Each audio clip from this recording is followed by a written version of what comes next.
दोस्तों नमस्कार, मैं जगन्नाथ गौतम देश रोजाना चैनल पर आपका स्वागत है।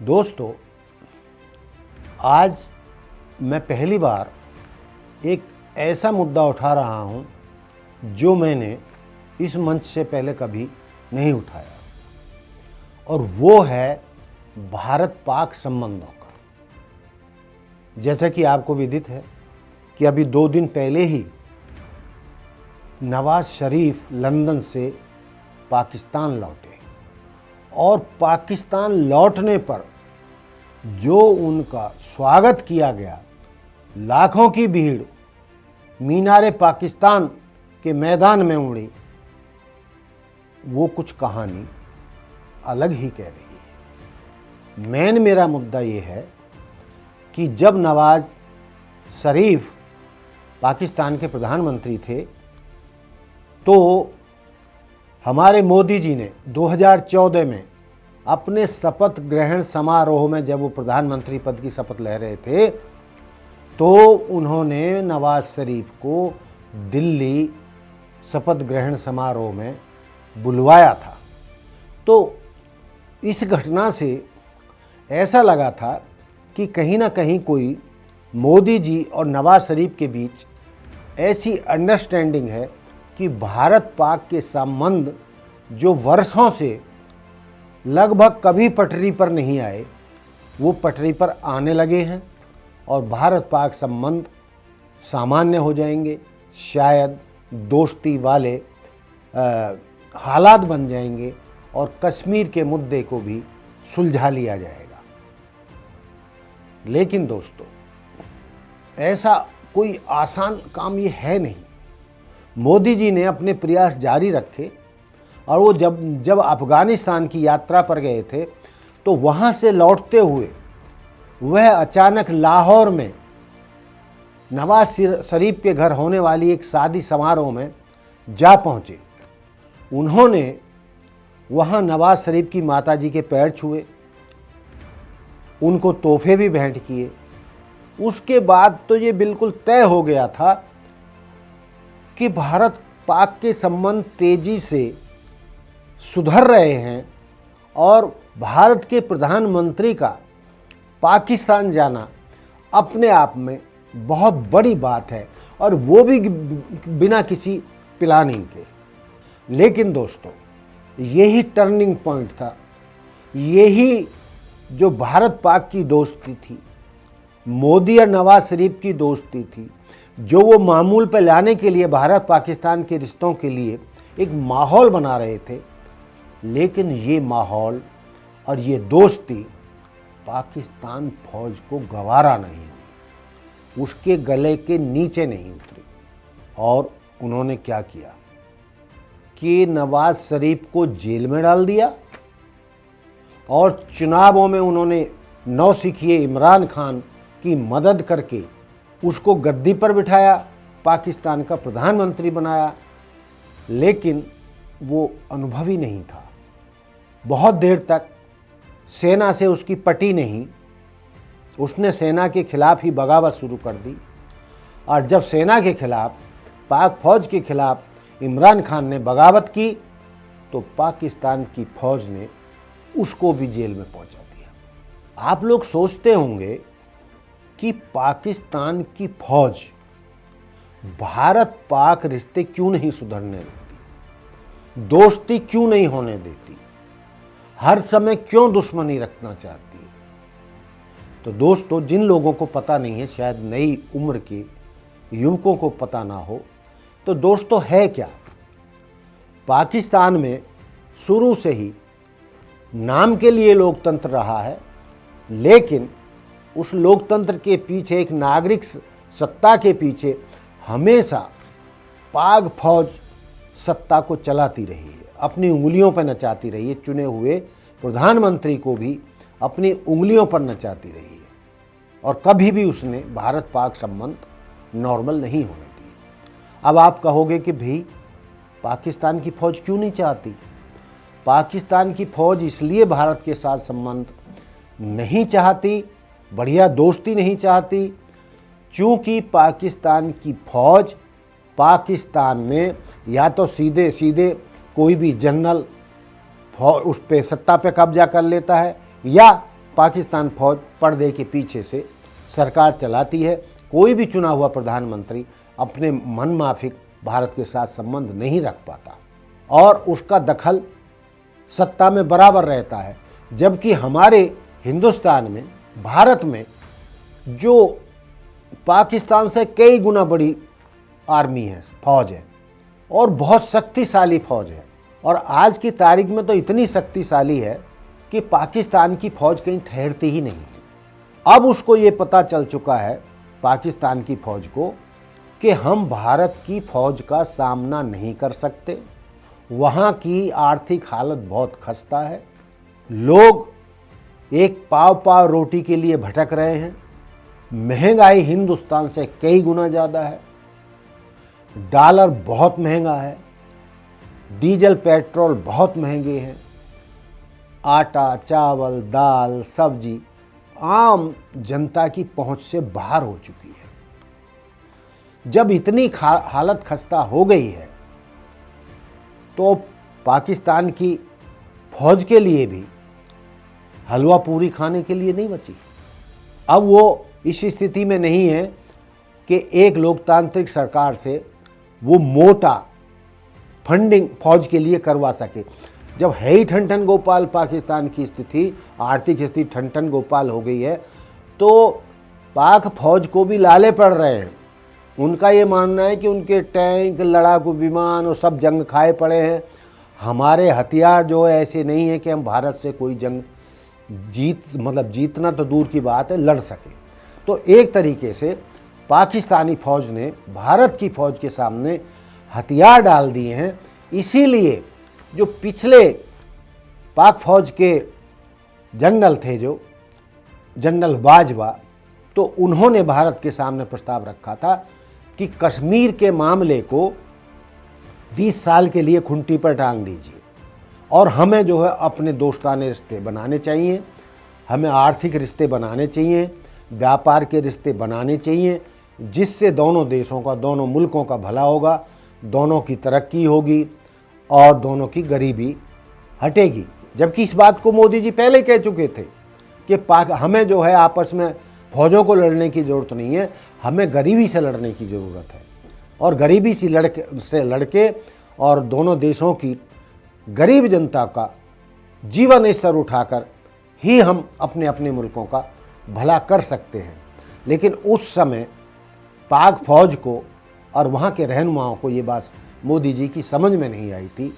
लेकिन जैसे जैसे भारत आर्थिक रूप से मजबूत हुआ है, भारत की फौज बहुत जो मजबूत हुई है, और पाकिस्तान की फौज इस स्थिति में नहीं रह गई है कि वो भारत का मुकाबला कर सके। इसीलिए जनरल बाजवा पहले कर चुके थे और जनरल मुनीर जो वर्तमान में हैं, वो भारत के खिलाफ एक शब्द नहीं बोलते हैं। और आपने देखा होगा कि पिछले कुछ वर्षों से, या आप ये भी कह सकते हैं जब से धारा 370 हटाई गई है, पाकिस्तान ने लगभग कश्मीर राग अलापना बंद कर दिया है। वो समझ चुके हैं कि कश्मीर राग अलापने से अब कोई फ़ायदा नहीं है, उससे किसी को फ़ायदा होने वाला नहीं है, ना पाक फौज को होने वाला है, ना पाकिस्तान की जनता को खुद अपने ही लोगों को खिलाने के लिए नहीं है, तो कश्मीर के लोगों को क्या खिलाएंगे। और दूसरी जो घटना हुई है वो ये हुई है कि पाक ऑक्युपाइड जो कश्मीर है, POK जिसको बोलते हैं, गुलाम कश्मीर जिसको बोलते हैं, वहाँ हालत बहुत ख़राब है। पाकिस्तानी आर्मी और पाकिस्तान के शासक लोग वहाँ का दोहन करते हैं प्राकृतिक संसाधनों का, लेकिन उन्हें देते कुछ नहीं है। वो बहुत गरीबी की हालत में है। POK के लोग या तो विदेशों में चले जाते हैं या बहुत ही मुफलिसी में, बहुत गरीबी में अपना जीवन यापन करते हैं। ना उनके लिए बिजली है, ना पानी है, ना खाने को आटा है, महंगाई भयंकर है। तो वहाँ की जनता POK की खुद पाकिस्तान के खिलाफ उठ खड़ी हुई है, पाकिस्तानी फौज के खिलाफ उठ खड़ी हुई है। और उनका एक मानना है कि हम एक आज़ाद वो थे, हमारा भारत के साथ विलय हुआ था, और देखो जो भारत के पास जो जितना कश्मीर है, जम्मू कश्मीर है, उसमें कितनी तरक्की हुई है और हमारी आपने क्या दुर्गति कर दी है। इसलिए हम अपने कश्मीरी भाइयों के साथ मिलना चाहते हैं। हमारा भारत के साथ, हिंदुस्तान के साथ विलय हुआ था, तो हम जो है भारत के साथ रहना चाहते हैं, तुम्हारे साथ नहीं रहना चाहते हैं। बड़े बड़े जलसे इस तरीके के होते हैं जो आप कई वीडियो सोशल मीडिया पर देखते रहे होंगे कि वो हिंदुस्तान की जीत के नारे लगाते हैं और भारत में मिलने की बात करते हैं। तो दोस्तों, ये चाहे अनचाहे हालात ऐसे हो गए हैं कि अब पाकिस्तान भारत की दुश्मनी झेलने को तैयार नहीं है। यदि उन्होंने कोई भी पंगा किया तो उनको मुंह की खानी पड़ेगी। भारत की फौज इतनी ताकतवर हो चुकी है, वो एक सप्ताह भी भारत के सामने नहीं टिक पाएगी। तो अब हालात ये हैं कि फौज ही दोबारा नवाज शरीफ को लंदन से लेकर आई है, उन्हें चुनाव लड़ाया जाएगा और किसी भी कीमत पर पाकिस्तानी फौज ना तो इमरान खान को, ना वहाँ के उसकी पार्टी को जीतने नहीं देगी। वो फिर नवाज शरीफ को, जो अनुभवी प्रधानमंत्री हैं, अनुभवी नेता हैं, और वो पाक फौज ये समझ रही है कि एक नवाज शरीफ ही ऐसे हैं जो भारत के साथ संबंधों को मधुर बना सकते हैं, दोस्ताना ताल्लुकात हो सकते हैं और भारत के साथ हमारा जो है रिश्ता बहुत अच्छा हो सकता है और व्यापारिक रिश्ते बन सकते हैं, जिससे कि पाकिस्तान को बहुत फ़ायदा होगा।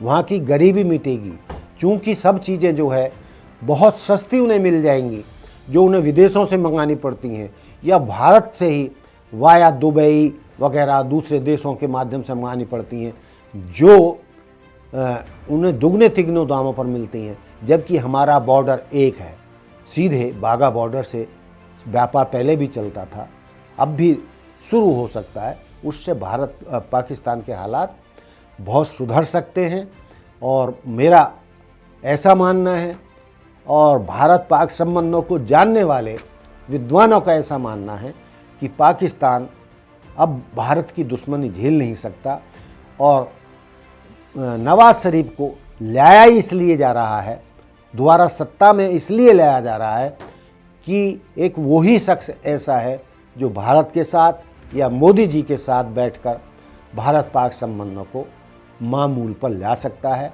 दोस्ती, दोनों देशों की दोस्ती करवा सकता है। तो दोस्तों, ये एक बड़ा मुद्दा है जो लंदन से लौटने के बाद नवाज शरीफ के एक माहौल बन रहा है और दोनों तरफ के बुद्धिजीवी ऐसा मान रहे हैं कि आने वाले दिनों में भारत पाक के संबंध बहुत दोस्ताना हो जाएंगे।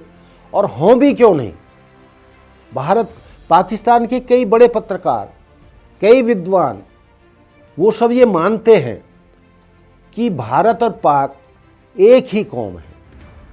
वहाँ के बड़े बड़े पत्रकार, उन्होंने पुस्तकें लिखी हैं जो ये कहते हैं कि जो पाकिस्तान के मुसलमान हैं या भारत बांग्लादेश पाकिस्तान के मुसलमान हैं, वो पहले जब इस्लाम नहीं आया था तो पहले वो सब हिंदू ही होते थे और जितने भी इस भारत उपमहाद्वीप के मुस्लिम लोग हैं वो सब इनके सब के फोर फादर्स यानी पूर्वज हिंदू थे और हम हिंदुओं में से ही निकले हैं, हम हिंदुओं से अलग नहीं हैं। हमारे भाषा, बोली, पहनावा, सब कुछ, मूवी या सीरियल, खाना पीना, पहनावा, सभी तो एक है। और नवाज शरीफ ने कई बार इस चीज़ को दोहराया बड़ी ईमानदारी के साथ कि भारत के साथ दुश्मनी रखकर हमें कोई फ़ायदा होने वाला नहीं है, पाक को कोई फ़ायदा होने वाला नहीं है। लेकिन ये बात पहले फौज को समझ में नहीं आई थी और ये अब पाकिस्तान की फ़ौज को समझ में आ गई है। पाकिस्तान की फ़ौज और वहाँ के जो सत्ता में बैठे लोग हैं वो जान चुके हैं कि भारत के साथ दोस्ती के सिवा कोई रास्ता नहीं बचा है और उस काम को पूरा करने के लिए नवाज शरीफ को लंदन से लाया गया है। नवाज शरीफ ही मोदी जी के साथ भारत भारत और पाकिस्तान के साथ अच्छे संबंध बना सकते हैं, दोस्ती कर सकते हैं और जो ये दुश्मनी का माहौल कितने ही वर्षों से चल रहा है वो ख़त्म हो सकता है। तो दोस्तों, हमें भी ये उम्मीद करनी चाहिए कि भारत और पाकिस्तान एक ही नस्ल है। पाकिस्तान के लोग भी पहले हिंदू ही थे, हम सब एक ही हैं और युद्ध से किसी को फ़ायदा नहीं होता। आप रूस यूक्रेन का युद्ध का देख लीजिए, अभी हाल ही में जो फ़िलिस्तीन और इज़राइल के बीच चल रहा है उस युद्धों को देख लीजिए, कितना विनाश हुआ है, कितना विनाश होता है, कितनी महंगाई होती है और वो महंगाई और परेशानी उसी देश तक सीमित नहीं रहती। रूस और यूक्रेन की लड़ाई से महंगाई पूरी दुनिया में बढ़ी है और अब इज़राइल और फ़िलिस्तीन युद्ध से फिर महंगाई बढ़ने लगी है। भारतीय बाजार धड़ाम हो रहे हैं, दुनिया के शेयर मार्केट धड़ाम हो रही हैं, क्योंकि आज पूरी दुनिया एक ग्लोबल विलेज है। और जैसे ही युद्ध होता है कोई भी, क्रूड ऑयल के, पेट्रोल डीजल के दाम आसमान की तरफ चढ़ने लगते हैं और जैसे ही वो आसमान की तरफ चढ़ने लगते हैं भारत की अर्थव्यवस्था की धड़कनें तेज हो जाती हैं। तो मेरा कहने का मतलब ये है अंत में कि युद्ध से कभी किसी का भला नहीं हुआ है। हमें बातचीत की टेबल पर बैठकर ही सारे मुद्दे सुलझाने चाहिए और भारत पाक की दोस्ती ही इस बर्रे सगीर के हक़ में है, भारतीय उपमहाद्वीप के हक़ में है। हम सब मिलजुल के रहेंगे तो इसी से दोनों मुल्क तरक्की करेंगे, ये उम्मीद जताते हुए कि हमारी दुश्मनी ख़त्म होगी और हम फिर भाई भाई की तरह रहना सीखेंगे और दोस्ती को आगे बढ़ाएंगे। जय हिंद, जय भारत, जय संविधान, नमस्कार। हमारे साथ जुड़े रहने के लिए देखते रहिए देश रोजाना का YouTube चैनल, सब्सक्राइब कीजिए। साथ ही देश रोजाना की खबरें सबसे पहले देखने के लिए प्रेस कीजिए बेल आइकन।